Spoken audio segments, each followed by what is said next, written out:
I like doing videos that are very personal to me, things that are affecting me, things that I like and dislike, because, in my opinion, you can't really argue it.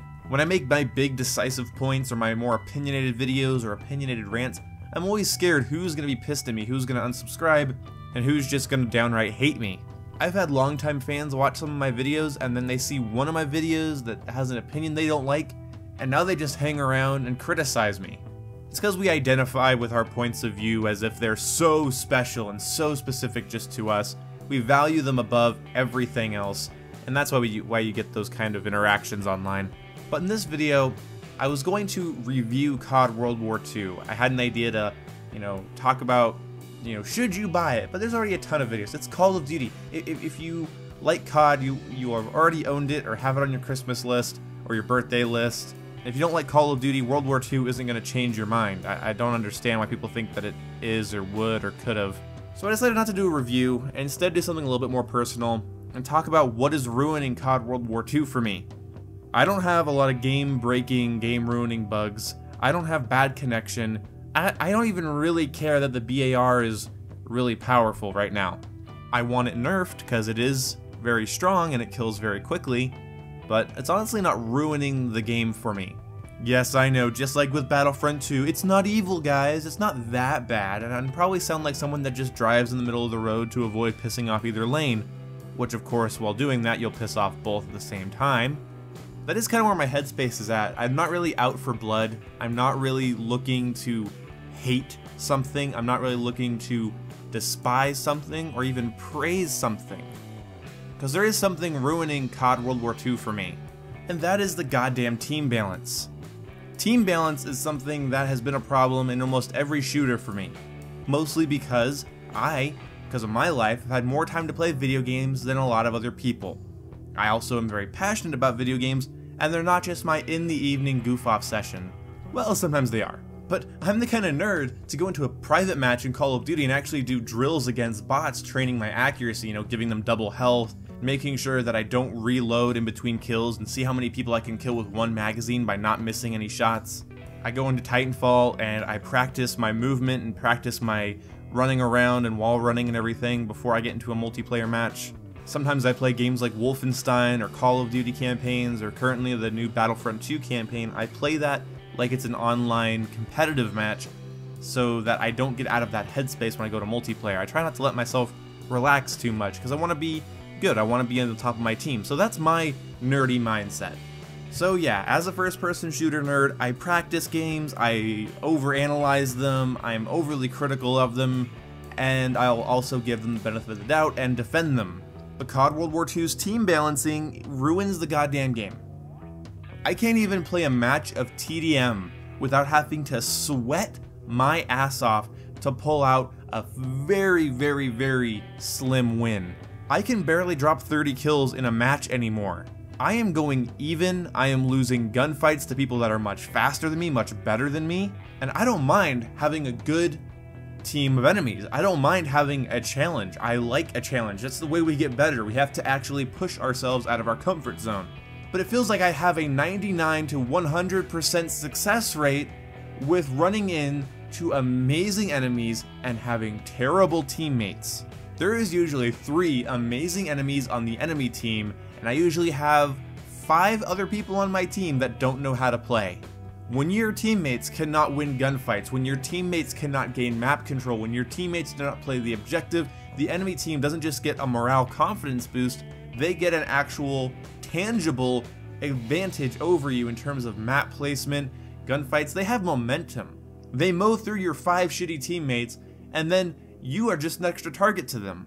They're not being pushed or pressured. There's so many FPS players out there, they don't even care about throwing grenades into the enemy spawn or shooting more than you should when they go around the corner. Create pressure, make their life hell.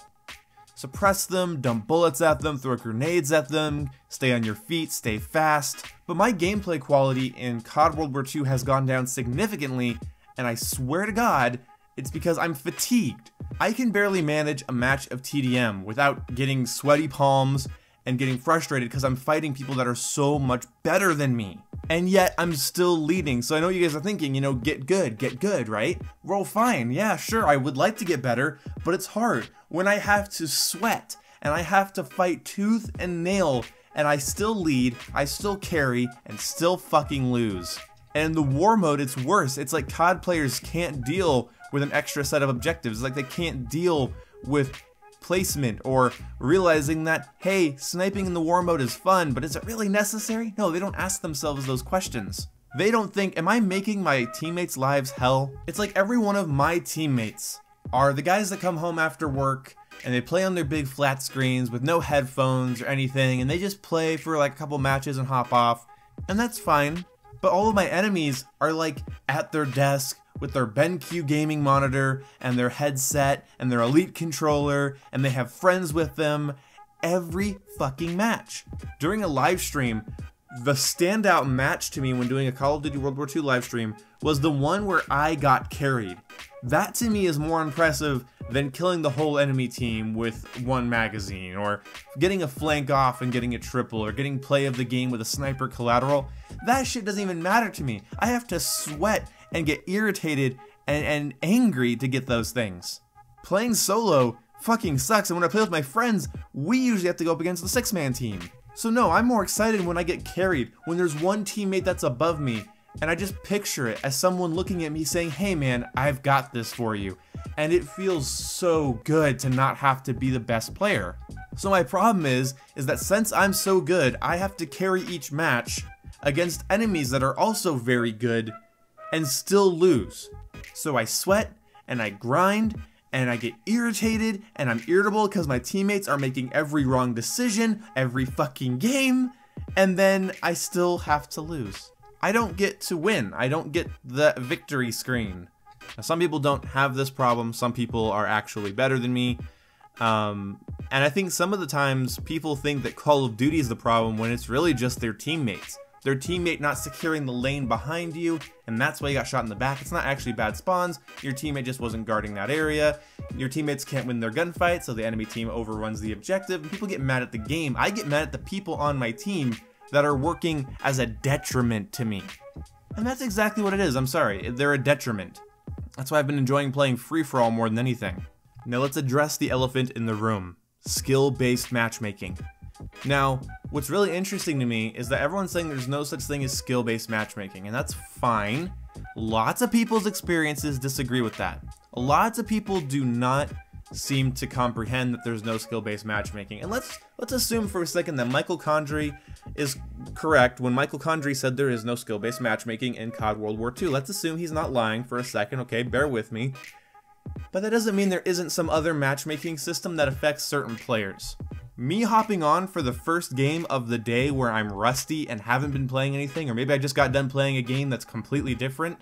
Like, I beat Final Fantasy 15 and then went over to play some COD World War II and still had to be the best player on my team, still had to lead everyone, and still lost. And Final Fantasy skills don't really transfer to COD. So maybe there isn't skill-based matchmaking, but I feel like certain players are targeted into certain lobbies, and I can't shake that feeling.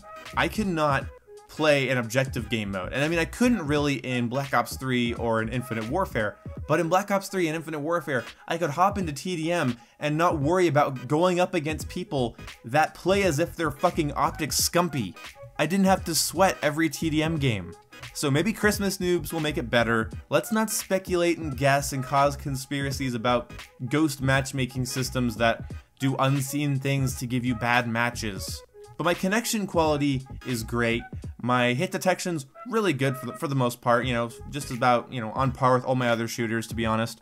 I don't have the best internet in the world, so I can't complain too much. And really there's no bugs that are breaking the game for me. I am playing on the X, maybe that's why. I feel like a lot of the issues my friends complain about I've never seen, and that might be because I'm on the X. Little crashes and freezes and things like that. But anyway, to finish off this video, let me just say that I like COD World War II, but this is ruining it for me. I can barely play TDM, and you can just put domination, hardpoint, kill confirm, search and destroy, capture the flag, and war, and gridiron right out of your mind as well, because all of those are apparently just too hard for me. So yeah, I'm really getting tired of having to carry fucking 5 incompetent players on my back every match, or getting paired up against 6-mans when I play with my buddies. So, to me personally, in my experience with my current play sessions and my years of Call of Duty experience, this is what is ruining COD World War II for me. I don't need you to believe me, I don't need you to accept my point of view or think about it the way I think about it.